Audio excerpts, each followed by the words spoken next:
Welcome to the Wingman Show.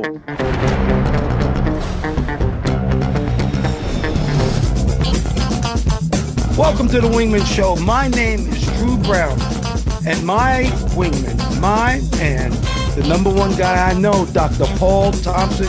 What's up, brother?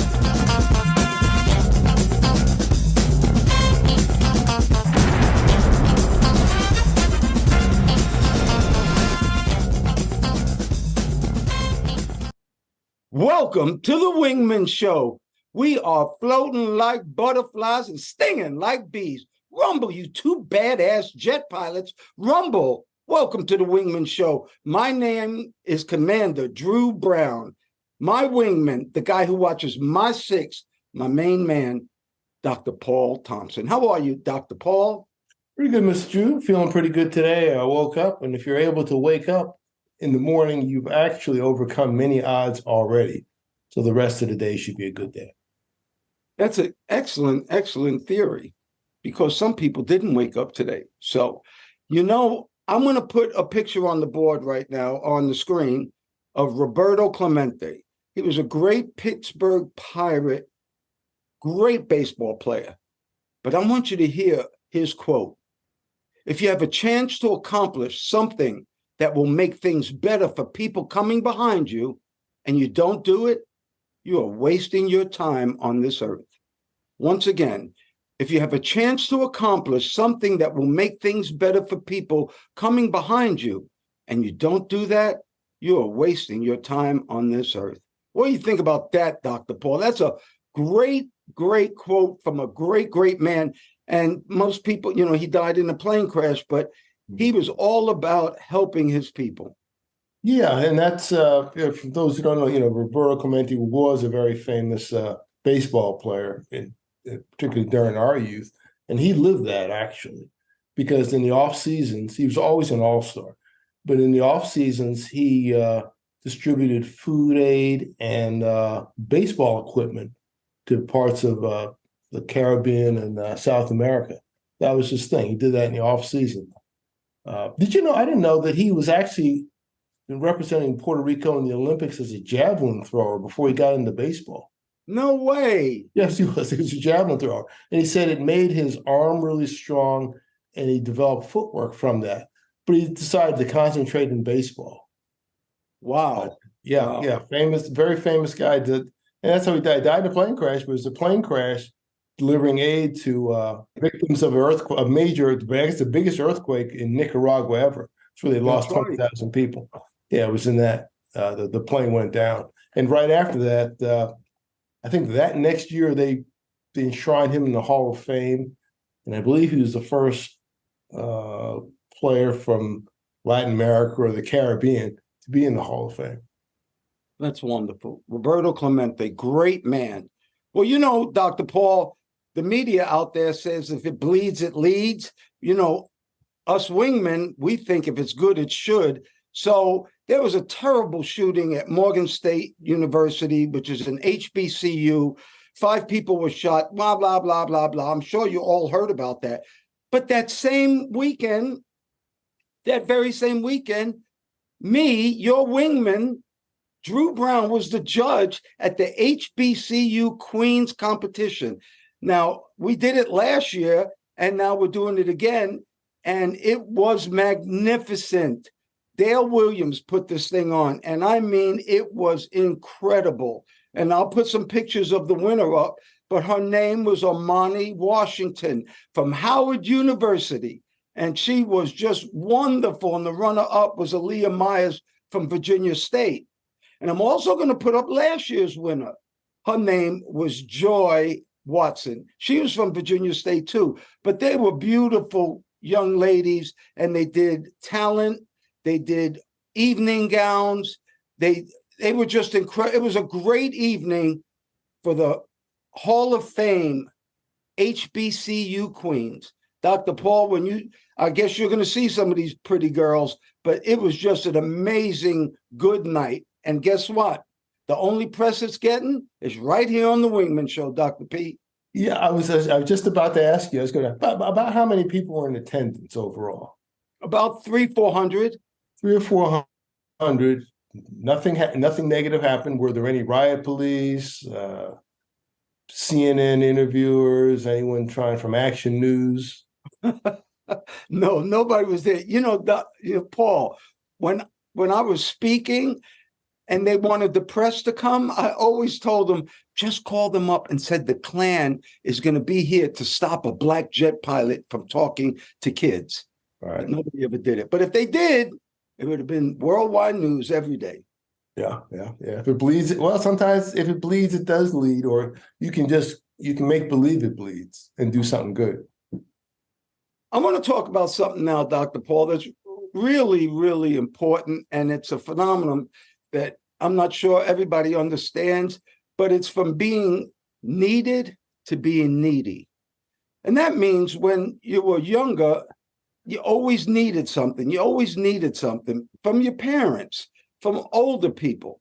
Well, as you get older, from being needy to being needed, I'm going through that right now with my wife. Her mother is 88, God bless her. She's in an old age home, but we've been to the hospital 2 or 3 times this week. My point being, she is very needy now, and she used to be the strong woman of the whole family for her and Katrina. And now I feel bad for Katrina, because I'm going to be very totally honest. My parents died too young, but I never saw them disintegrate the way that if you have older parents, if you have parents that live to their 80s and 90s and even 100, they disintegrate slowly over time. And that strong human being that you had now becomes a weak human being. It's like you go from baby to adult back to baby. Dr. Paul, you've had some experience with this also. Yeah, it's interesting when you say baby, adult to baby. My paternal grandmother told me that one time, and my father, when I saw her, she was in Jamaica, so I didn't see her that much. This is a long time ago, but she was always bedridden, and I never saw her out of a bed. And one time she just said that, like, look at me now, I'm just a baby. And I don't know how old she was then. I'm like 5 or 6. So she could have been 40. She could be 140. She's probably in her 80s at that point. But that's a transition. Everybody doesn't go through that, though. Everybody doesn't go through that. You have some active people living longer, doing amazing things. I guess we'll talk about that in a little bit. But generally, when they start going down, it's difficult. And I experienced that too. Where you see a parent who is mighty and strong and going, and then they're conscious, but they really can't even write their name. And that's something that also a reason that everybody should have their affairs in order before you get very sick, because you never know when you're not able to make a good decision when your mind is functional, but the rest of you isn't. Maybe you can't talk, maybe you can't write. Experience that too. Never really thought about that before, but that's very important. Don't, I'm getting off just topic a little bit, but don't wait to the very end. Try to have your affairs in order, really at every age, but particularly as you get past 40 or 50, if you want your wishes honored. Well, I can talk about that for hours. But yeah, that happens, and it's hard to see. But it all depends on the person. If we live long enough, that's likely to happen to all of us, but it doesn't make it any easier going through it. No, it doesn't, Dr. Paul. And I'll tell you something. Like I said, my parents died earlier than they were supposed to, so I never saw them go down and down and down. And I always think to myself, what would I do if my mother didn't know who I was? I mean, I almost start crying just thinking about it. My grandmother was in old age home, and she didn't remember anybody, but God dang it, she remembered her grandson, Buddy Drew. And that just used to make me feel great. Well, there's another thing you were talking about. When you get older, if you take care of yourself physically, if you start eating correctly, if you start working out, if you start doing the things you're supposed to do as you get older, your life becomes better as you get older. And the little problems, medicine has come a long way. They can give you a new shoulder. They can give you a new hip, a new knee. You got to keep your muscles strong. You got to keep your mind strong. They say if you're older, start learning a new language. I think I'm going to start doing that, actually. I want to learn a new language, and I'm probably thinking of Spanish. Since I come from Spanish Harlem and I know like 18 Spanish words, I think I'm going to do that. But talking about older people, what about my girl, Dorothy Hoffner, 104 years old, just jumped out of an airplane at 10,000 feet and was skydiving with an instructor at 104 years old. She started at 100 and she wanted to do it again. What tripped me out is when they interviewed her, you know what she said? It seems like all they cared about was my age. And that seems to be true because most people don't live to 104. And people who are 104 are not readily able to skydive from 10,000 feet, which is very high, Dr. P, very high to do a skydive. But it brings me back to something that we did in AOCS, Aviation Officer Candidate School in Pensacola. And it's when they took us up, we went parasailing. It's like skydiving, but you start from the ground, a truck pulls you or a boat pulls you and you go way up and you unclip and you float down to the earth. So what I remember the most, what I remember is they first trained you like you jump off this little stoop and you go, you jump, you bend, you roll, you jump, you bend, you roll. And I did that perfectly. But when I came down in that parachute, I came down, I'm sorry, like a sack of shit. And I hit that ground so hard, I didn't know what time it was. The next time we did it, we landed in the water. And you were telling me that Jaws just came out or something. I remember they gave you a black plastic garbage bag. And they said when you were in the water, for you to get in that garbage bag, put your legs inside that garbage bag so they don't look like little fishies for the sharks. And that scared the hell out of me. And I remember we waited in the water for about 30 minutes with my legs in this plastic bag, not trying to move them so I don't look like bait. What do you think about my girl jumping out at 104? And tell me about your AOCS experience. Yeah, that's amazing to do. I don't know. That's not a high altitude jump, but it seems pretty high to me. I think most of the time they go out about 2,000 or 3,000 feet. But it was amazing because I read the story and it said her instructor said, his concern was that she'd be able to tuck her legs on the landing properly. And he said she did fine. He said she did better than most people. And her big concern after the jump, her major concern was, were they going to eat dinner that night? that was her major thing. That was interesting. Yeah, my thing is similar survival training that you had. I don't remember a platform. I did it on a platform, kind of did it indoors, and which is weird, but we kind of did it indoors. Came down kind of hard. They asked me, "Are you okay?" Yeah, okay. I didn't quite do it right. But when it came to being in the water, that was a little more interesting. Yeah, Jaws had just come out that summer, actually. So I did this a little bit before you did. And so we're in the water, you drop us in. There's no garbage bag. I'm in a raft. Drop you off the parachute, you get out of the parachute, get into your raft, wait about a half hour. Beautiful day. And I'm sitting there and it's nice. I'm just waiting. There's a bunch of us. We're separated probably by 100 yards or so, just bobbing up and down there. And it's dead quiet. And then all of a sudden, I hear this great commotion below me. The sea is boiling. And this massive splash comes out of the water. And it's a school of flying fish that came up and flew over me. My heart pretty much stopped at that point. But it's a school of flying fish. I didn't know they did this. I never saw it on Wild Kingdom or the American Sportsman and any of that stuff. But they flew over me. I guess it was like about 10 of them. And they cleared me by about 3 or 4 feet and went on their way. I said, that was interesting. Wow. That's what I remember. That'd be a trip, Dr. P. That would be a trip. It wasn't Jaws.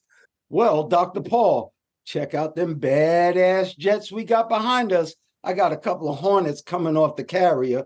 We're going to do a Wingman today. a wingman. You remember, I don't know if you know Lil Wayne, but he did a song called Fireman. So that's all I'm going to say about our wingman, Fireman. Everybody, if you're watching us on YouTube, please hit that subscribe button. Apple Podcasts, iHeartRadio, Instagram, hit us up. Please do that. And we have a website, wingmanshow.com. Wingmanshow.com, where you can write us and get on the show by asking us a question. We'd love to answer your questions, and we got a question now. And our frequent flyers, people who listen to us every week, thank you so much for supporting us. Any of you new listeners and watchers, please hit that subscribe button. We really do appreciate it. And what's great is we have a newsletter called The Gouge. And in Navy terminology, the gouge is insider information.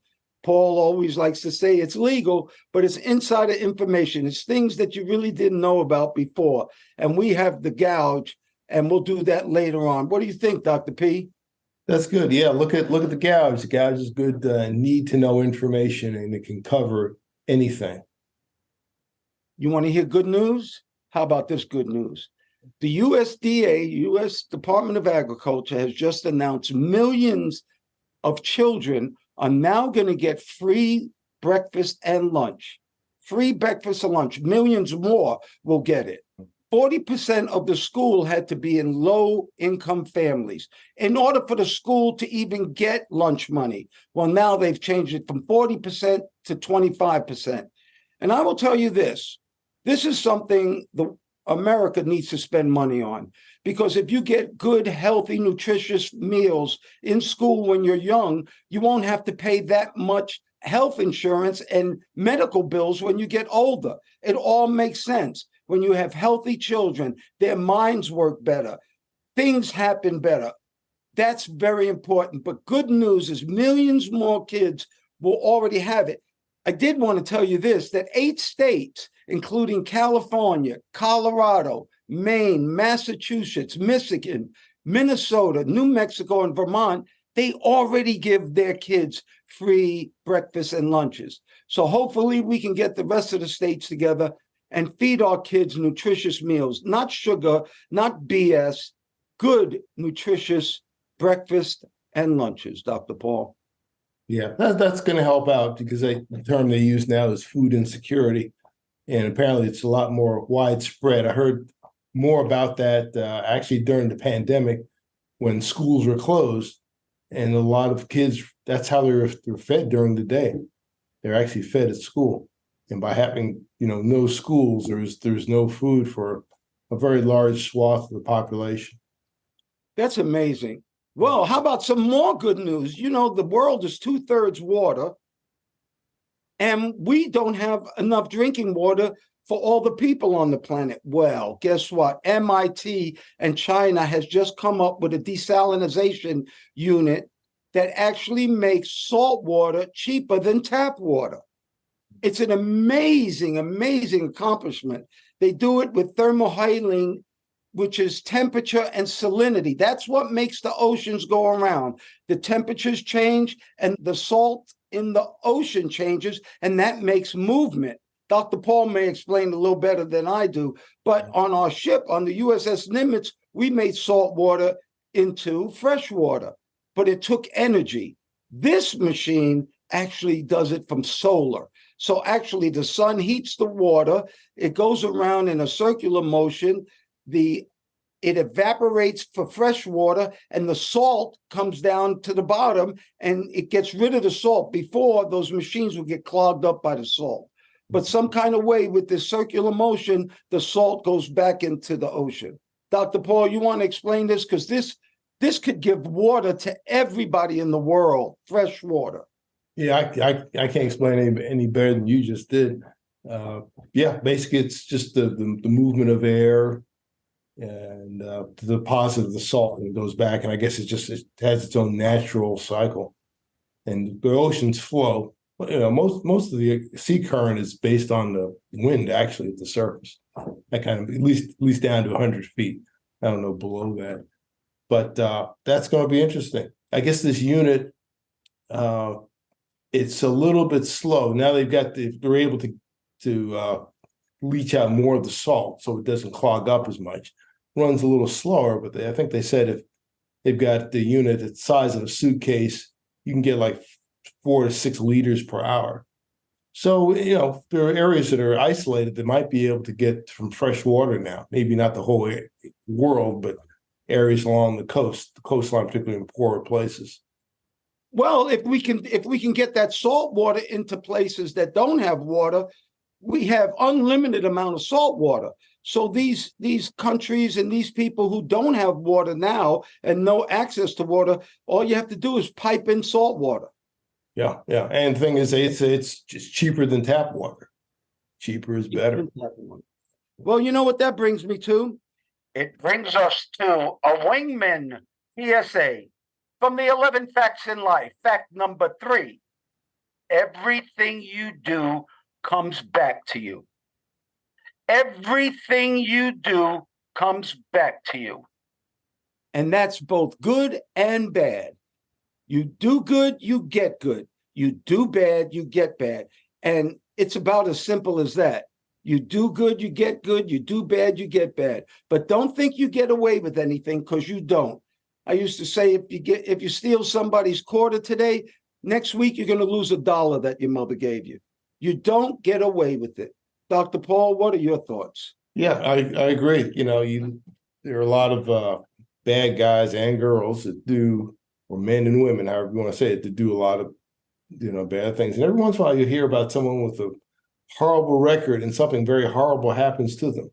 Live by the sword, die by the sword. Stay in a negative environment, negative attitude. You're doling it out. You may be on the receiving end of it and not see it. That happens. I think it happens more than we realize. I think so too.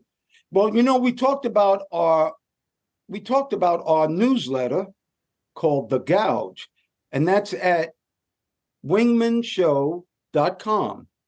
Wingmanshow.com. Pull up our website, write us a question, and here's one that came from California. This is a young man from California.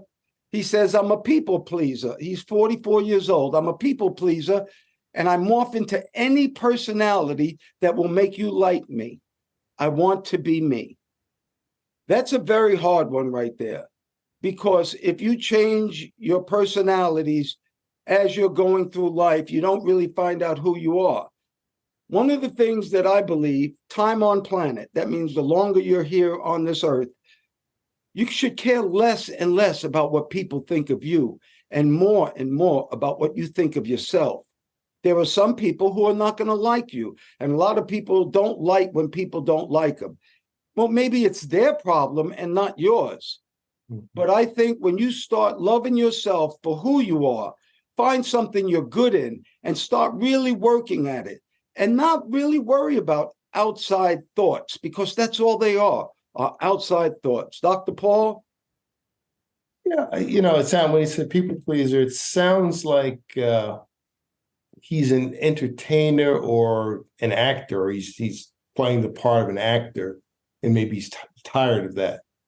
Don't know why he does it. Maybe it's to be liked and be entertaining and keep the jokes going. But maybe inside he's not so happy. Think of that old song, "Tears of a Clown." So I'm thinking, like, why? What is causing it now? Basically, you need to have confidence just to be yourself. And if you're already a good person before, you'll be a good person now. You don't have any big. It's not a whole lot to worry about. Sounds like it's something that's probably in your mind that you just have to relax and just be yourself for a while. Try it, see what's happening. See how it works out. Most people probably won't notice. They probably won't. We think we're a little bit too important sometimes. Most people are not thinking about us. We're really not that important. We're only important to us, to ourselves. Okay, remember I told you about the gouge? Well, here's some good gouge. How do you wake up refreshed? We looked into this. We read about it. It's pretty simple, Dr. Paul. A lot of people are not morning people. You and I happen to be morning people, but a lot of people are not. Well, how do you wake up refreshed? 3 simple things. The first thing is get more sleep, at least 7 hours of sleep. That's so important for you to do. Next, make sure you exercise. Exercising will give you better and sounder sleep. And the third one is stay away from sugar for your breakfast. Eat some complex carbs like oatmeal, and don't put sugar in your body in the morning, especially for breakfast. And they say within not too long, you'll start waking up totally different. Sleep more, exercise, no sugar. Dr. P, talk to him. That's easy. Just sleeping more. Sometimes I struggle with that. I'm up kind of early, which is okay. But the exercise is good, and the exercise can come from, different forms. It doesn't always have to be, in the gym or something like that. It could be working, doing like a whole lot of work. I did a whole lot yesterday, and so I slept really, really well in addition to exercise, cleaned up for a few hours. So basically, it's a matter, I call it being active, moving some kind of movement. That's all. That's also exercise. Eating junk in the morning, well, I think that goes without saying. A lot of breakfast cereals are like that, boxed cereals. Generally, most of that stuff, the prettier the colors, the more crap is in it, generally speaking. I personally do very little of that. I do some with a couple, maybe a couple times a month. I might even do one this morning. But, go easy on that kind of stuff. Just eat some regular things. Oatmeal is great. Oatmeal is like the universal goodness of everything. Most of your box stuff is going to have lots of salt and sugar. Salt for preservative, sugar for taste. Well, let me ask you this, Dr. Paul. When you were a kid, what was your favorite cereal? Because I'm going to shout out Captain Crunch was mine, but my mother wouldn't let me eat it very much at all. But Captain Crunch was my favorite cereal. Captain Crunch had so much sugar. That was too much for me. I remember it. I didn't like it. I like Sugar Pops. Sugar Pops. Sugar Pops. No, I didn't like Count and Chocolate. Sugar Smacks. Sugar Pops, Sugar Smacks. The first word is sugar. So I'm guilty. Sugar Pops, Sugar Smacks are great. Especially after you let them soak for a little bit. That's amazing. Well, our show is called The Wingman Show, and we do that because we're going to honor a wingman. And wingmen are heroes that come out all the time, that look out for you, that you don't even know about. Well, Maui had some terrible, terrible fires not too long ago, and it was the worst natural disaster in Hawaiian history. Well, during that fire, these 2 women, Lonnie Williams and her mother, Sincerity Mirkovich, who they call Nani, they got in their car, the fires were all around them, and they took off to try to get out of the area, out of Lahaina. And what happened is the traffic was so thick, they couldn't move. So they sat there and waited for a little while until the flames became so big around them. They said the house next door, right next to the car, was completely on fire. Then the tree caught on fire. So the only thing they could do was get out of that car and go to the seawall to try to get into the ocean. Well, Nani is an older woman and uses a walker. So she was not very capable of running. Well, anyway, they made it to the seawall, but there was no way in hell that they could get over that seawall, that Nani couldn't, the mother. Well, guess what? Out of the blue, this guy called Benny Renicky, he comes from behind them and he says, "Hey, Auntie, get on my back. I'll take you across the seawall." And she says, "What?" He said, trust me. Come on, I'll save your life." Well, she got on his back and they all went over the seawall. They got into the ocean. And this guy, Benny, stayed with him for 8 hours in the water until the fire subsided enough to where they could get back on land. That, my friend, is a wingman. And they didn't meet back, and they never saw each other again after that. Well, the TV show Good Morning America finally got them together, and you're talking about an amazing reunion. This man saved their lives, and the mother, Nani, was just so happy, Dr. Paul.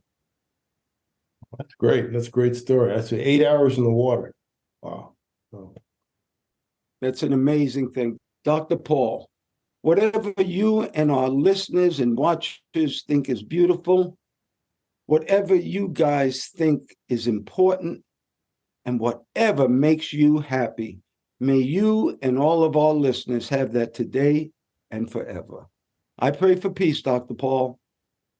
I pray for peace and pray for good health for all those who listen, like, and share our message. We appreciate your participation. We'd also appreciate it if you'd give us a thumbs up on YouTube and hit that notification button so you'll be alerted every time a new episode comes out. Thank you once again, Dr. Paul Thompson, my friend. Thank you for your love, your time, and that's something that we won't ever get back. I want to thank all the listeners, too. Thank you so much for doing the show, Dr. Paul. We're jamming. Well, thank you, Mr. Drew, for inviting me on. Always good to talk to you. And ladies and gentlemen, please remember to like, share, and subscribe to this podcast or any of the podcasts. If you're looking at YouTube, they say smash the like button. Don't smash it. Just press it gently and refer to use as a link to all your friends. You can also look at us on our website, wingmenshow.com, WINGMEN show, SHOW.com, altogether, wingmenshow.com. And we hope to see you in the future. Thanks again, Mr. Drew. Oh, you're welcome. And we're still floating like butterflies and stinging like bees. Rumble, you badass jet pilots, rumble. May there be peace on earth, and goodwill towards all men and women.